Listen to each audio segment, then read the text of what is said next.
So the H4 Blixen is one of the top meta weapons in Warzone right now, one of the top SMGs, almost second to none, and so I decided to make a video covering the best loadout for this weapon, so as many of you as possible can sort of take advantage of this, have a good loadout, and do well with the weapon. If you've got this good class, you can get better games, have more fun in the game, get more kills, that kind of thing. So that's exactly what we're going to cover in today's video. Just a quick side note, if any of you haven't unlocked the H4 Blixen yet, the challenge can be kind of difficult. It involves getting slide kills, and so if you need help with that, I've made a guide on how to unlock the weapon in Vanguard and Warzone, so feel free to check them out via the card on screen and the link in the description if you need help with unlocking the weapon. There's also a very quick way to do it as well on another game, so check that out if you need help with unlocking it. If you find this video useful, be sure to leave a like so that other people can find it too. But without further ado, let's get into the class setup. Okay, so very quickly, for the perks, we've put on EOD in perk 1, which allows you to take reduced damage from non-kill streak explosives and fire, and it also negates the effects of shrapnel as well, which is quite useful. In the second perk, we put on tempered, so you can refill armor plates with 2 instead of 3, so technically each plate has more health. However, you could also put on something else like high alert if you wanted to, so that your vision pulses when someone else is looking at you outside of your field of vision, or you could put on overkill to put on a second weapon, whatever you guys want. In perk 3, I quite like putting on tracker just so you can see where enemy footprints are, but again, put anything else on like engineer, battle hardened, or shrapnel, whatever's good for you guys, but that's personally what I'm using. For the lethal, we've gone for the thermite grenade, and this is just something you can throw which burns for a short period of time. It keeps doing damage to them and it sticks to surfaces, so it can be quite damaging for enemies. It can move enemies where you want them to, and it can stop them from getting in your way, which is quite useful. And then for the tactical, we've put on the stim shot just so that you can heal yourself if you're injured at all in a gunfight. Quite useful for stopping yourself from dying and getting out of a sticky situation, so definitely make the most of that. I've put on a launcher for the secondary, but you can put on honestly whatever you want. If you want to put on a second like primary weapon with the overkill perk, that's fine. It's just I put this on just in case I need to blow anything up, destroy any streaks, equipment, vehicles, that kind of thing. For the field upgrade, it doesn't matter too much, but I like putting on the stopping rounds just so your bullets do more damage, but otherwise you can put on something like a tactical insertion if you want to drop to a specific part of the map, or dead silence, munitions box, anything like that really. Right, now here's for the main part of the setup. We're going to be looking at the attachments to put on the H4 Blixen. These are my suggestions. I'll kind of talk through my thought process, but if there's anything you guys want to change, or if you've got any suggestions, feel free to leave them down below in the comment section and we can have a discussion about it. And you know, if anyone's got any good suggestions, I'd love to hear them. So first of all, for the muzzle, we put on the recoil booster, and this allows you to increase your fire rate with the weapon, but it does give you slightly reduced accuracy as a drawback. Now the good thing about this is that this attachment is pretty commonly used for SMGs, and that's just because even though in the name it does say it's a recoil booster, it does actually boost the fire rate by a fair amount, which is obviously useful because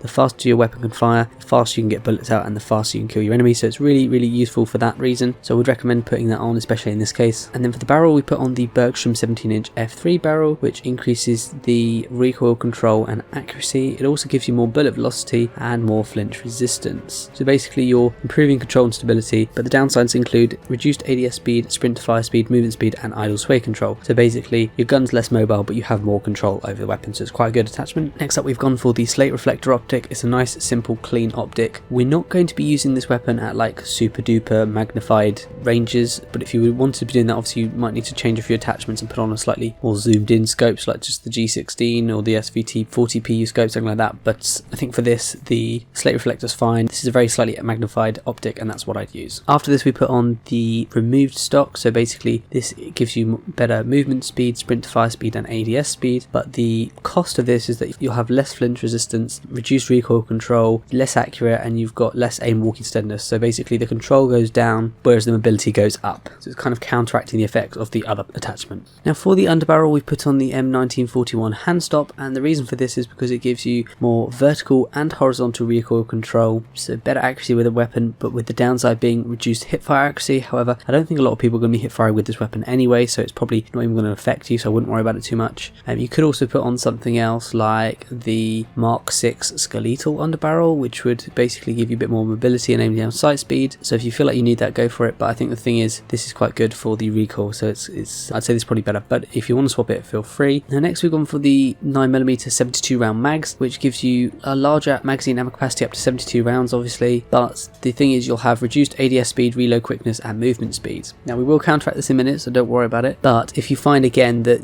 you're not needing all those bullets, you could switch to something else like the 54 round mags, but the only thing is you have reduced power with the bullets, so you've got to be aware of that, reduced bullet velocity and so on. You could also put on something like 36 rounds as well. These have increased power, but recoil control and movement speed is affected, so either or really, but I'd say this is a pretty good option to go for, especially if you're in matches with larger amounts of players, so not just solos basically. If you're more solos, you could probably put something a little bit smaller, but otherwise this should be fine. For the ammunition, we put on hollow point, and this increases the limb damage. So if you happen to be firing at their limbs, obviously you'll be doing more damage to those areas, but you do have a slightly reduced damage range, so you can't use the weapon at too far away. But again, if that's a problem for you, you could put on something else like the lengthened ammunition instead, or perhaps even the frangible, whatever you guys want, but that's probably a good one to go for. I've also put on the taped grip for the rear grip. Now what this does is it increases your aiming stability, as you can see, but it also allows you to move faster, swap your weapons more quickly, and sprint to fire speeds increase. So it's quite a good sort of mobility and sort of readiness attachment for getting into gunfights quickly. It's one of the best ones for SMGs, so definitely go for this. And then for the perks, I've gone for Fleet in perk 1, which increases the weapon swap quickness. So obviously this is more useful, especially if you've got like another weapon you're using, but it also gives you increased movement speed, which kind of counteracts some of the other attachments, which reduces our mobility. So this is quite a good one to go for. It allows you to just get into action quicker, get out of the action if you need to, and just kind of move around basically more quickly in general. In the second perk, I've gone for Quick, and this gives you a faster sprint speed. So both of those help to improve your mobility, getting in and out of situations to your advantage. Obviously you can put on other things like fully loaded if you want to, but I think that's absolutely fine. So that's the class we're going to be working with in today's video. Hopefully you'll see some gameplay as well of this weapon doing pretty good. I would just say obviously that the main things to cover, as I've probably said in previous videos, is that obviously be aware of its strengths and weaknesses. So with this, it's more built for sort of close range engagements, but if you find that you're needing to pick off people for further distances, obviously play with the recoil, play with the optic, play with the bullet velocity and damage range and so on. And obviously if you're having to kill people at further distances, your recoil will be more noticeable, so you can counteract that by doing things such as tapping the trigger rather than holding it down, and also neutralizing the